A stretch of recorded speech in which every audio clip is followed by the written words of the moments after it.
I'm David Mason, the Director of Public Health for the town of Sandwich, for public service announcement number 14. And today we have with us David Sampson, who is the Chair of the Selectmen.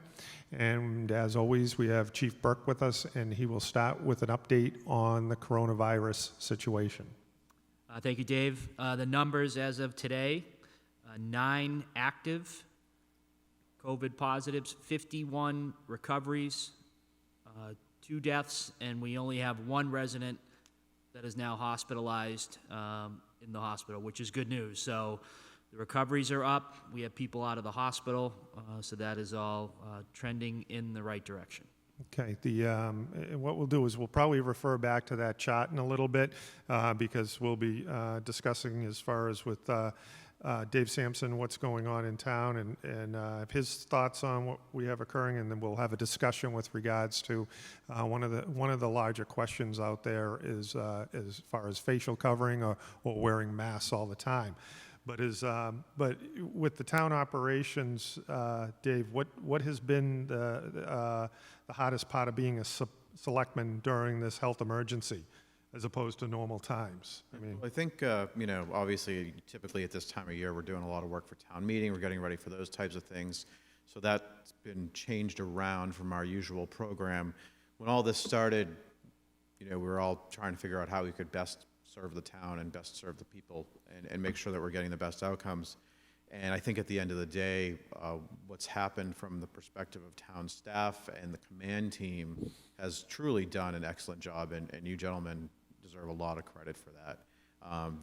As a selectman, the best thing that I can do is really help other organizations in the community with projects that they're working on. So helping get the food to the high school, or helping the food pantry, or the veterans organizations, doing those types of things have been the best way that I can be effective, or just answering questions for people. There's a lot of folks that are reaching out, how do I get my absentee ballot for the special state election that's coming up? Those types of questions, and answering those questions is really the best thing that I can do, because candidly, you guys are doing an excellent job making sure that all of the medical things and the procedural things and all of those things are taking place the way that they're supposed to. So as well, and that's a good point. As a selectman, and the chair, you're a resource for the community at that point in sharing that important information. So while you're busy with that, how do you balance your private work life, because you're operating under restrictions also? So in business, and then you're balancing what's occurring with this crisis because it becomes consuming also. How are you balancing all of that?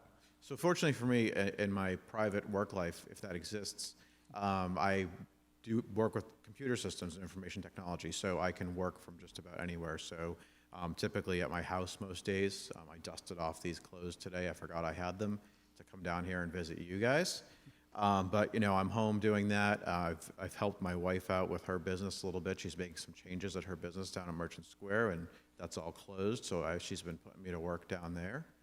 And getting projects done around the house. I think that's what a lot of folks are doing. They're getting all those honeydew items checked off with painting and maybe some dump runs. So so those types of projects, is that a good way to handle handling mental relief? Because you watch the news all the time, all the calls from the community. It does it gets tiring. Yeah. It gets mentally exhausting. Honestly, from that perspective, I've really started to filter out the news, right? So and I have a lot of respect for the governor. He's on every day, and he provides a lot of information, but there's certain pieces of information that aren't new every day. So I try to segment the news out to just filter what the new pieces of information are, what pieces of information truly impact our community and will affect our people and our operations. And you look at the statistics around where we sit today and how this disease has impacted Sandwich and how it impacts our lives. I try to filter it down to that level, and also, the people that I know and care about in other parts of the country, how is it impacting them directly? Because there's a lot of redundant information that's on the news every single day and every single hour, because there's only a certain amount of information to go around, so the news recycles that information, and there's no question that over time that can be challenging mentally for anyone. So I do agree that when this first started, I was very attached to it, but over time, you start to detach from it just to get the important pieces. So I've heard, do you use an alias on any online gaming activities? Well, Is this one way to? so, I look at computer screens a lot. So really the only online gaming I engage in, I use my actual name, and it's called Facebook. And sometimes I go on there and interact with people, a little less than I used to, because it can get more interesting. And I actually, part of this whole equation is I think there's a lot of folks you can feel the vibe on social media as far as people getting cooped up in their houses for too long. But, again, same situation. I'm just trying to get the right information out to people. So if we can do that there, we do that. But I don't engage in any online gaming. Not a gamer. I just can't dial into it. Gotcha. Okay. The My wife found me online gaming. Those lists would get longer that I was referring to earlier. as far as, so what do you look forward to when we get things back to normal? What are you looking forward to? I think just being able to go out and interact with others, that's what I enjoy doing.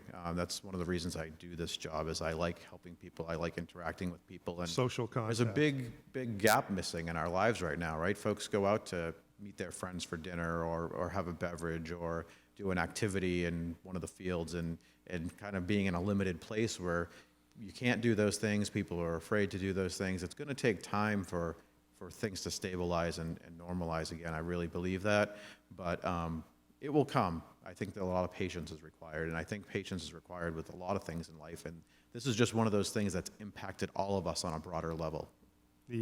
So let's back up for a minute, because you had mentioned in terms of the social media, and because Chief Burke and I myself, we monitor the social media because we want to have an understanding of what the town is thinking out there, and we do, we receive a lot of comments and emails and calls as far as what people are seeing out there, and what things that should be done as far as, and I think. One of the big topics I mentioned before was as far as, the wearing of masks. And I said, what are you hearing out there? What's your take on what you're seeing thus far in the community as far as that? And then we'll just discuss the process about that, and why we haven't gone fully to, we're requiring masks all the time. Yeah, I think it's interesting, right? So, there's obviously opinions on both sides. One is that we need to issue an immediate mask mandate, and the other extreme would be don't try to take over my liberties. I don't have to wear a mask, and I don't want to wear one. And with situations like this, and I think a lot of situations, we need to look at what the facts are and how that could impact folks' health. This is a health issue. It's not a political issue, and it's not a Bill of Rights issue. It's a health issue. We're trying to make sure that everybody can stay in the best health possible. And I think that a lot of those discussions that I see are truly impacted by different political variations.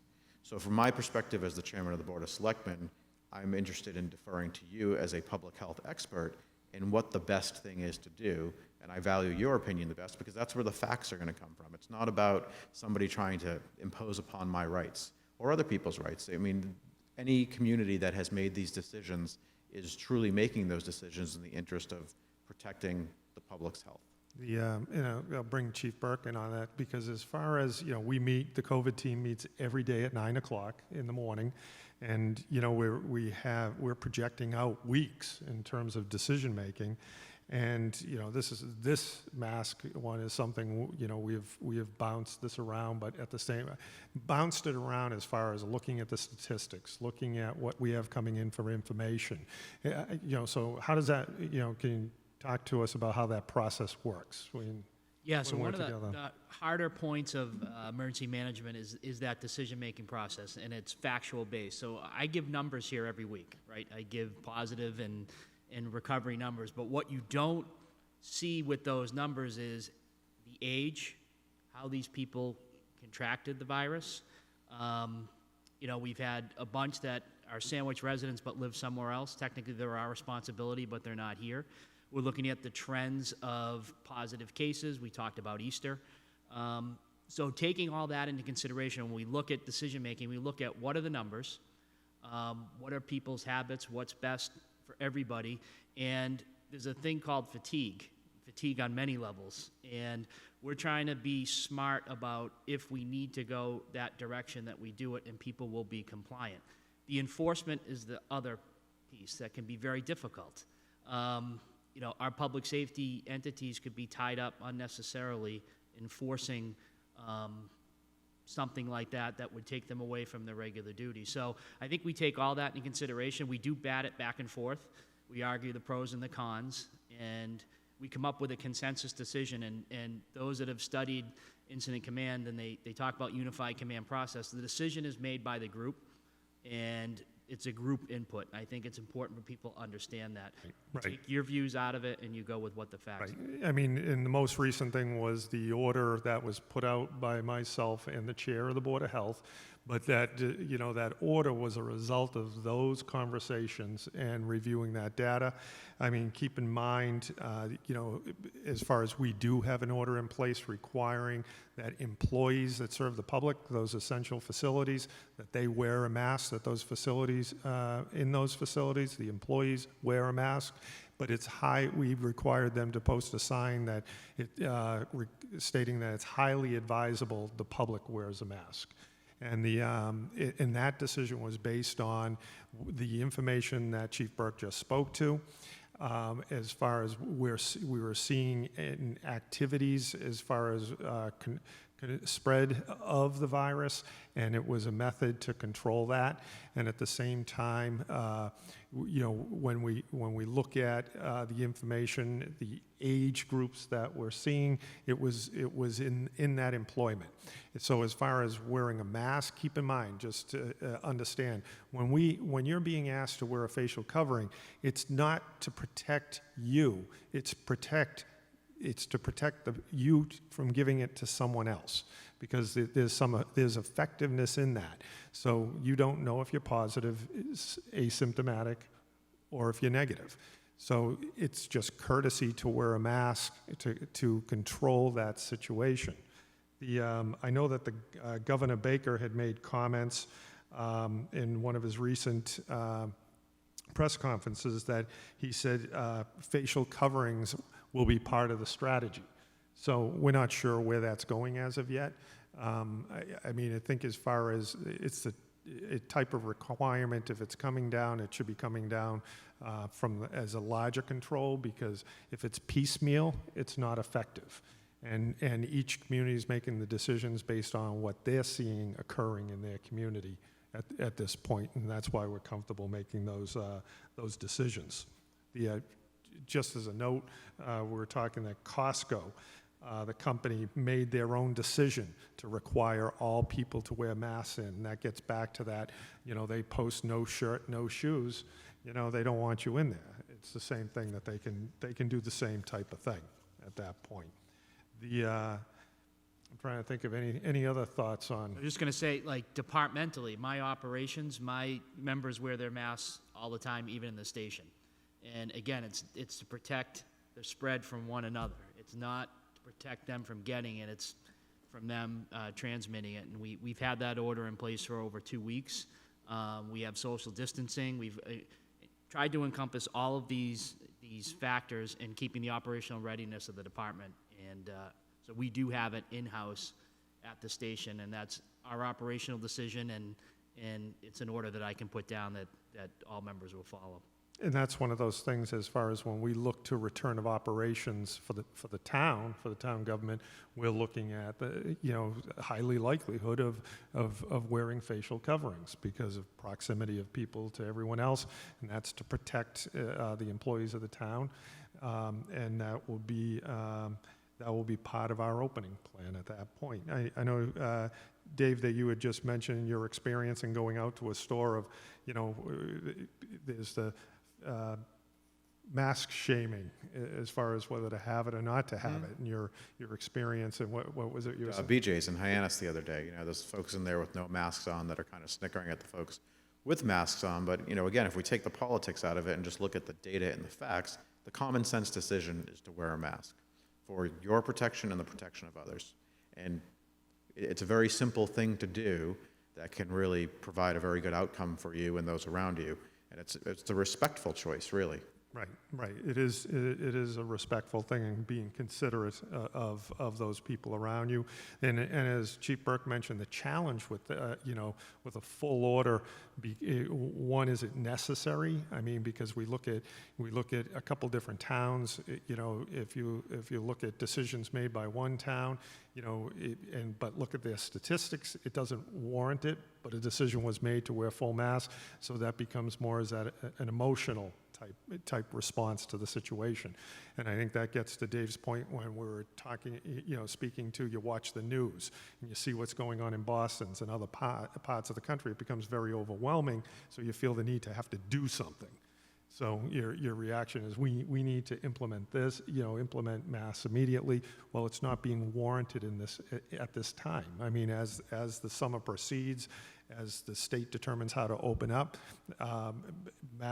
full masking is a tool. But the tool isn't warranted at that time because, as Chief Burke said, we don't want to get to COVID fatigue. If we're having people wear them and it's not where we warranted, it may be, we don't want people tired of it when it may be necessary, if we have a summer population. Because keep in mind, like all the calls we're getting, I'm getting calls or emails, that I should, shut down the town hall spring, or, the tennis courts, or, just a volume of calls, at this point that we're responding to on people's concerns, where really we've evaluated a lot of these things and there aren't concerns occurring. So, but we appreciate people's, thought and input, and it's more appreciated when it's a, hey, have you thought about, and not a criticism of, why haven't you done anything on this? A lot of this we have thought about. A lot of this isn't, has been brought to our attention. So, and we've evaluated a lot of those processes that are out there.